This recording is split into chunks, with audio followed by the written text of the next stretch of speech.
à tous et bienvenue sur le plateau d'Anonymal TV pour un nouvel épisode d'Handi Spotlight. Aujourd'hui, on retrouve Fabrice Chanu, chargé de développement à Handisport Marseille, et Antoine Buchotte, éducateur sportif. On va aborder la boccia, une discipline cousine de la pétanque, mais avant ça, nous sommes allés les suivre lors d'un entraînement. Regardez.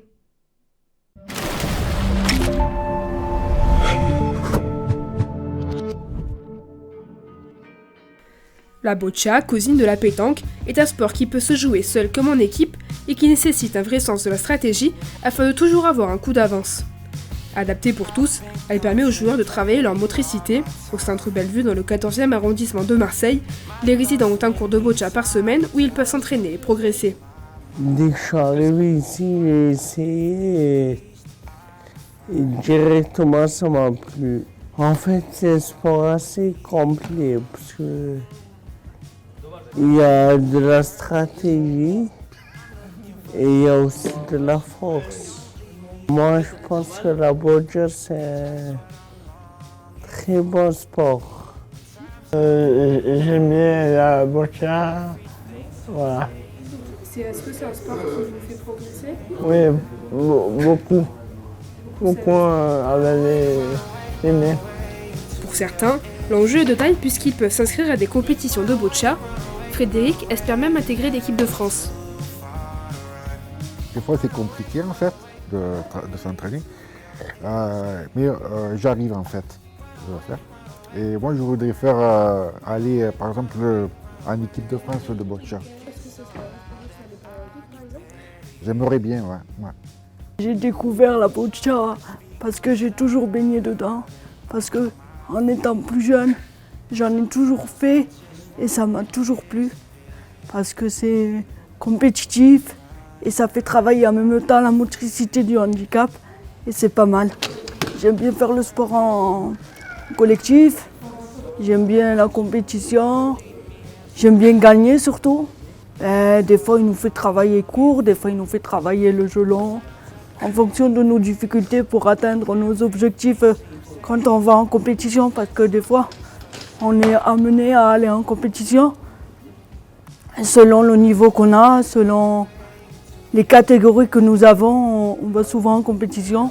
Vous en avez déjà fait de la compétition? Oui, j'en ai déjà fait. Pour les aider à réussir leurs objectifs, Antoine intervient tous les jeudis pendant 2 heures auprès d'une dizaine de résidents.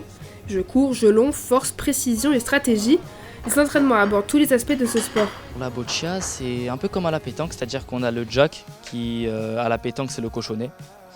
Et on a les boules, donc nous à la boccia, c'est des boules en cuir. Le but, c'est de vraiment, il y a une équipe bleue, une équipe rouge. Ils peuvent jouer jusqu'à 6 joueurs, donc jusqu'à 3 contre 3. Et le but, c'est d'être le plus proche du jack, donc comme le cochonnet à la pétanque. Alors j'ai plusieurs groupes, j'ai un groupe compétition, un groupe loisir, un groupe internat, un groupe externat. Donc j'ai à peu près, on va dire, 30-35 joueurs de boccia. J'ai vu l'évolution de presque tous mes joueurs. Au début de l'année, quand je suis arrivé, j'ai fait un diagnostic, donc comment est-ce qu'ils se débrouillent en boccia. Et puis maintenant, j'ai refait un diagnostic 2 mois après et ça n'a rien à voir. Vraiment, le niveau, il a doublé, quoi. Je suis fier de tout le monde, d'ici, de tous mes joueurs, et puis voilà. La boccia est une discipline qui sera disputée pendant les Jeux paralympiques du 28 août au 8 septembre 2024.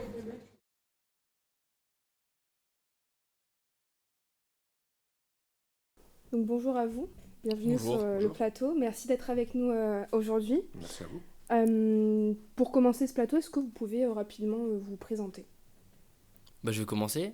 Je m'appelle Antoine Buchotte, je suis éducateur sportif chez Handisport Marseille et j'interviens dans de multiples structures pour proposer du sport tel que la boccia, sarbacane, etc.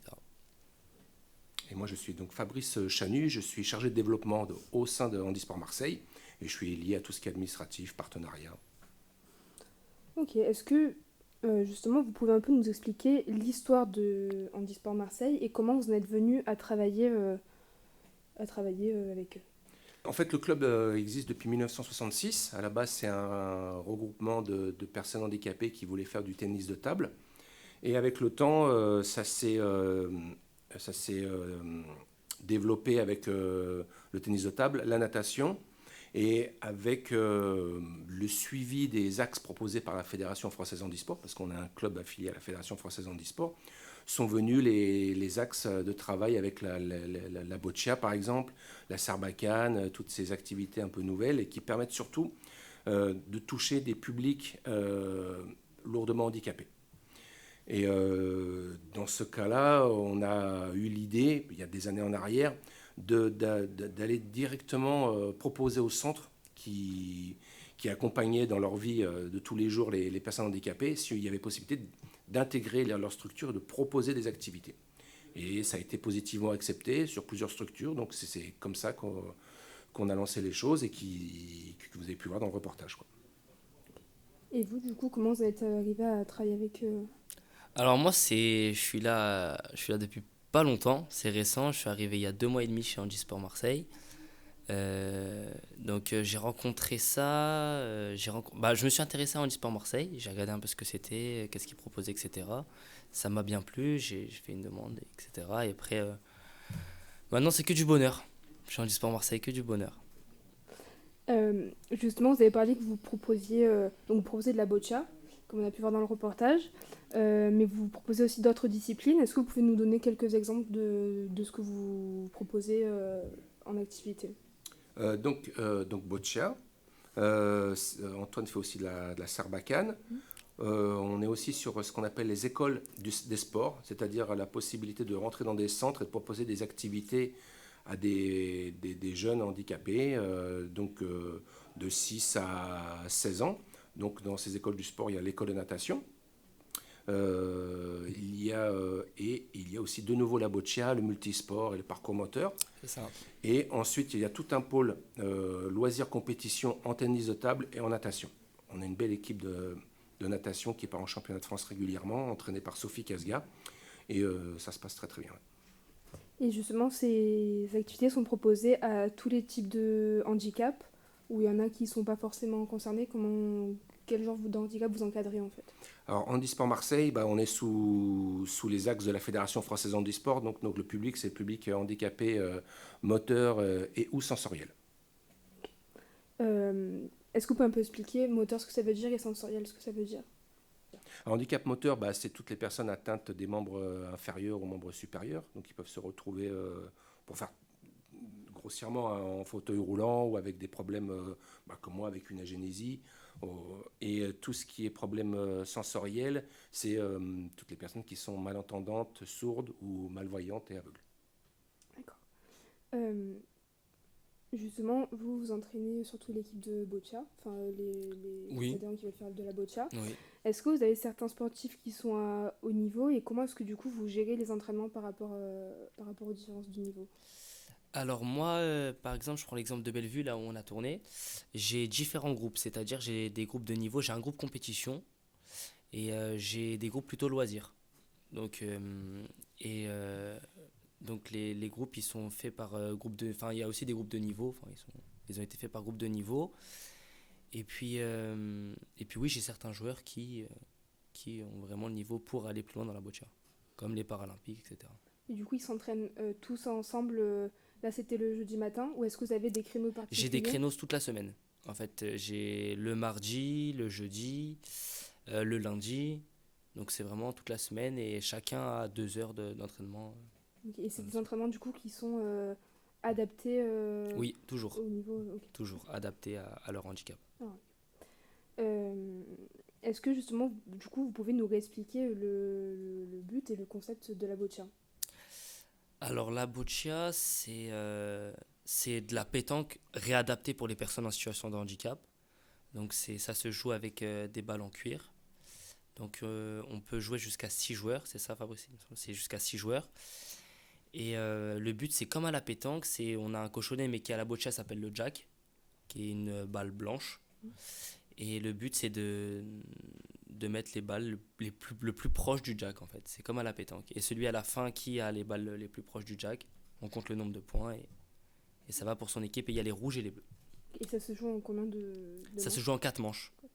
Une partie, ça se joue en 4 manches. Et je peux me permettre une remarque? En fait, l'intérêt de la boccia, c'est que ça permet au public lourdement handicapé de pratiquer un sport. une discipline qui, ça a été vu dans votre reportage,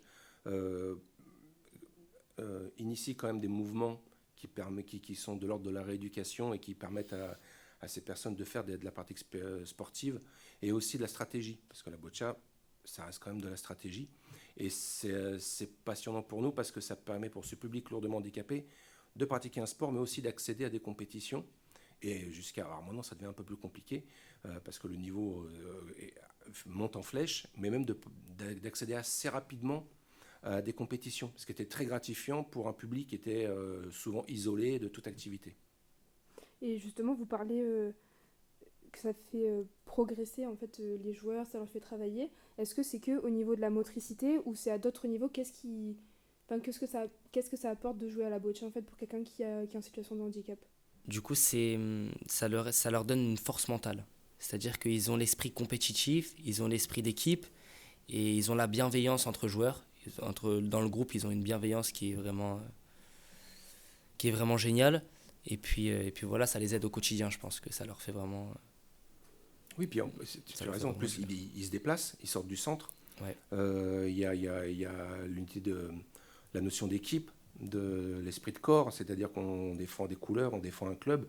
Et tout ça, c'est tout ce qu'on appelle un cercle vertueux, mais ça positive, ça leur permet d'avoir une autre vision sur leur vie au quotidien et de leur donner des objectifs. Et nous, on est très contents de participer à ça, quoi. Justement, vous parlez d'objectifs. Dans le reportage, on a pu voir qu'un de vos joueurs aimerait bien rentrer en équipe de France. Comment ça se passe dans ce cas-là quand quelqu'un veut essayer d'aller plus loin et plus haut dans le niveau? Comment est-ce que tout ça est pris en charge en fait? Comment est-ce que vous l'accompagnez? Alors moi, personnellement, quand quelqu'un il veut aller plus haut, j'adapte les entraînements, je rajoute plus de difficultés. Pour qu'il surpasse vraiment ses limites dans la boccia, pour qu'il aille et qu'il prenne du niveau. C'est comme ça qu'on prend du niveau. Et puis, il faut le forger mentalement aussi, à ce qu'il soit prêt à ce que les entraînements soient plus longs, soient plus durs, soient plus rigoureux. Et puis voilà. Et au niveau plus, j'allais dire administratif, mais organisation, le but du jeu, c'est d'arriver à l'envoyer sur des stages, et de se tenir au courant de s'il y a des stages de formation, de développement, essayer de l'envoyer le plus rapidement possible sur des compétitions régionales pour qu'il puisse après travailler au quotidien son niveau et puis peut-être accéder à la commission. Après, je veux dire, c'est quand même compliqué d'accéder à l'équipe de France, il y a des commissions à passer, il faut se faire remarquer, il faut remporter un certain nombre de compétitions. Donc voilà, c'est tout ça où nous, on essaie d'accompagner les joueurs. Dans tous les cas, si vous voyez qu'il y a du potentiel, vous aidez la personne au maximum. Pour développer son potentiel, bien sûr. Et donc justement, toujours dans le reportage, là on les a vus jouer à la main, mais il y a aussi une autre façon de jouer qui est à la rampe. Est-ce que vous pouvez un peu nous expliquer quelles sont les différences et comment on décide qui joue de quelle façon? Alors à la rampe c'est pour les joueurs, je ne sais pas comment on appelle ça quand ils sont paralysés des membres supérieurs et inférieurs, c'est ça? Supérieur, oui, tout à fait. Supérieur. Donc la rampe c'est pour leur facilité à jouer, c'est-à-dire qu'ils ont un assistant ou pas, qui les aide à... Donc l'assistant ne doit pas parler, ne regarde pas le jeu, c'est-à-dire qu'il y a le terrain et l'assistant est dos au terrain. Et c'est à eux de guider avec, ça peut être des mouvements des yeux, de la tête, guider la rampe, la puissance, etc. Et après en fait c'est eux qui font tout et nous on est juste l'assistant à bouger la rampe, etc. Pour faire un peu scientifique, en fait, ça c'est lié à toutes les disciplines en handisport. Il y a un classement, vous avez une classification en fonction de votre handicap, et c'est vraiment lié à vos possibilités physiques. Et en boccia, vous pouvez vous retrouver avec des situations où des gens n'ont pas la force de lancer la balle comme il faut à une certaine distance. Et là, ils ont la possibilité, donc ils ont du coup un certain niveau de classement, et du coup, ils s'ouvrent à un classement où ils ont accès à la rampe. Voilà. Et après, on rejoint ce que dit Antoine. Ils peuvent après ou utiliser la rampe seule ou avec, si le handicap est encore plus lourd, un assistant. Et juste pour clarifier, la rampe, c'est juste un dispositif qui est... C'est un dispositif qui est mis en place pour qu'ils peuvent jouer malgré leur handicap. C'est une aide. Mais nous, on dit rampe. Nous, maintenant, quand on a commencé il y a 20 ans en arrière, on n'avait pas ce système. Maintenant, ça s'est professionnalisé. Il y a des entreprises qui construisent des rampes en plastique avec des modèles de calcul de distance en fonction de la zone. C'est assez génial. Nous, on a commencé avec des gouttières achetées, je ne vais pas citer de marque, mais dans des grandes surfaces. Donc on découpait à la taille et puis on jouait avec des gouttières, quoi. Donc là, on a parlé du coup des différentes catégories de handicap et les adaptations du sport. Est-ce que la boccia est un sport qui est ouvert aux personnes valides ou est-ce que c'est réservé exclusivement aux personnes qui sont en situation de handicap? Ben, du coup, je sais pas trop, mais je pense que la boccia valide, c'est la pétanque. C'est ça? Oui, nous, il y a pas de, il y a pas de, il y a pas de mixité boccia avec le milieu valide. C'est vrai que Oui. le milieu valide, ça reste la pétanque. Ceci dit, nous, on ouvre aux valides quand on fait des sensibilisations, quand Bien sûr. on part faire des sensibilisations d'entreprise ou pour faire comprendre l'univers du handicap aux personnes valides, on les met en situation. Et l'objectif, c'est de les mettre en situation de façon ludique. Et donc, souvent, la boccia permet de façon ludique de se retrouver en situation, qu'est-ce qui se passe quand j'ai pas totalement l'utilité de mes mains, donc je joue avec une rampe. Et donc, c'est comme ça qu'on arrive à montrer aux gens, aux personnes valides, ce que c'est que vivre en fauteuil. Comment est-ce que vous avez découvert cette discipline? Parce que c'est pas forcément une discipline qui est, on va dire, connue si on fait pas des recherches. Du coup, comment vous en êtes arrivé à, je sais pas si vous jouez, mais du coup, là, vous en avez conscience? Pour nous c'est très simple parce que, étant salarié au Club Handisport Marseille, et encore une fois, nous sommes liés aux axes de la Fédération française handisport.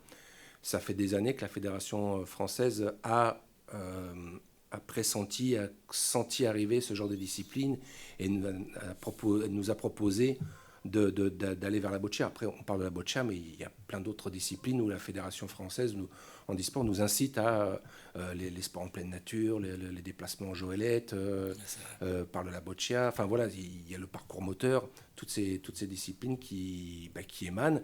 Et puis, l'autre truc, c'est que nous, la boccia est paralympique. Donc, on sait qu'il y a aussi cette image paralympique qui appuie la discipline, quoi.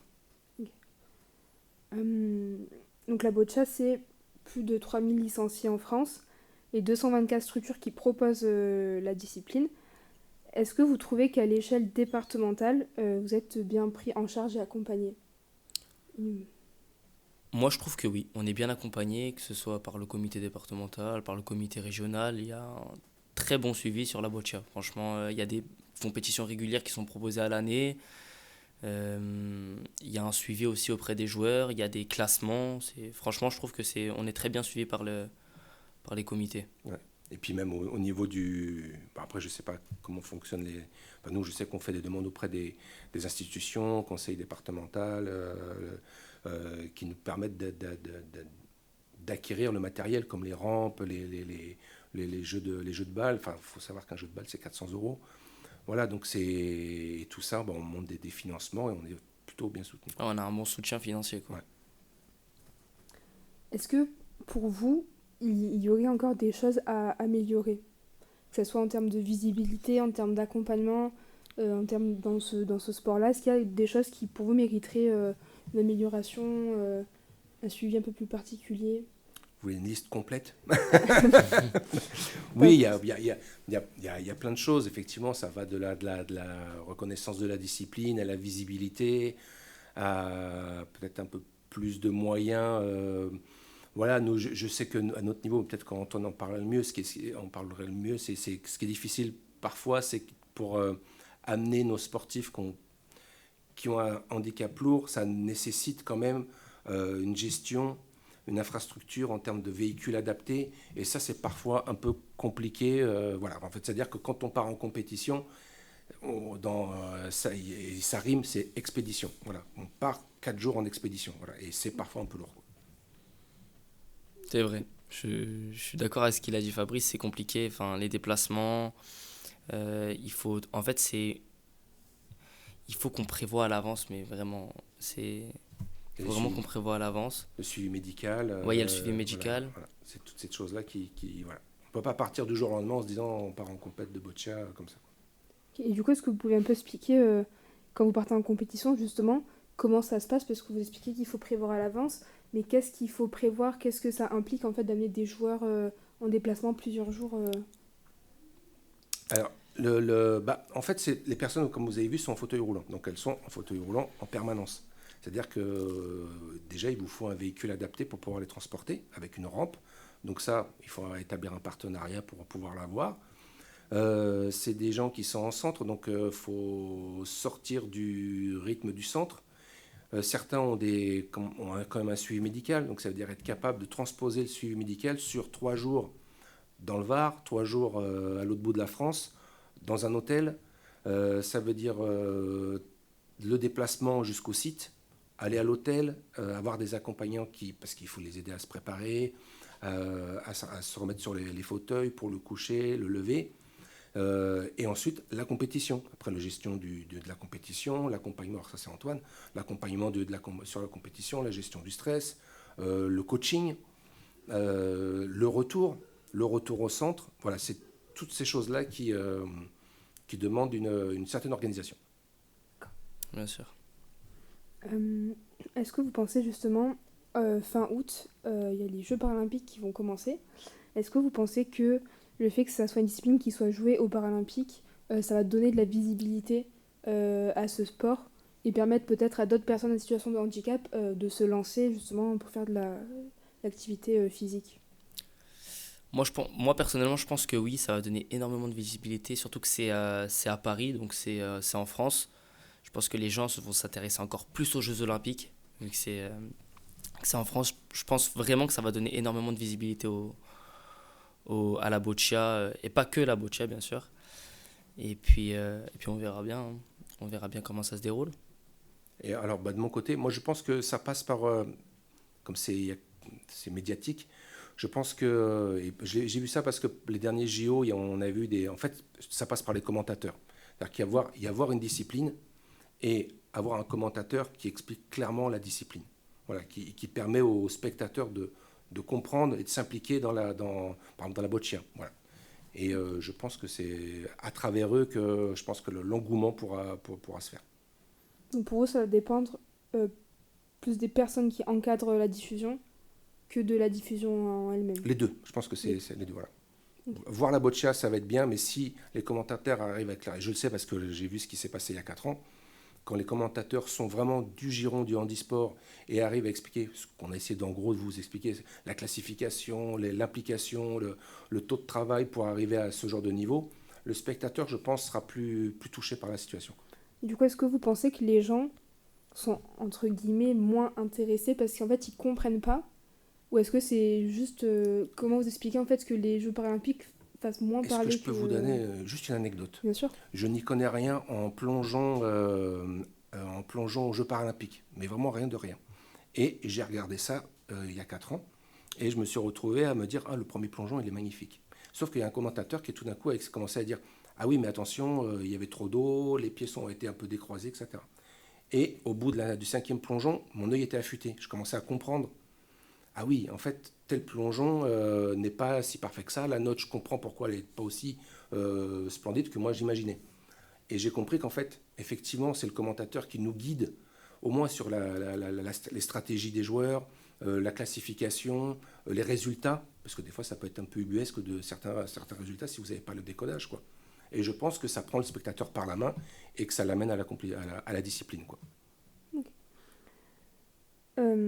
Est-ce que vous avez un dernier message à faire passer avant de terminer ce plateau? Un dernier message, que j'espère que la boccia va prendre énormément de visibilité, parce que ça ferait plaisir à nos licenciés, et pas que la boccia, que ce soit la natation, tous les sports, tous les handisports. Et puis voilà.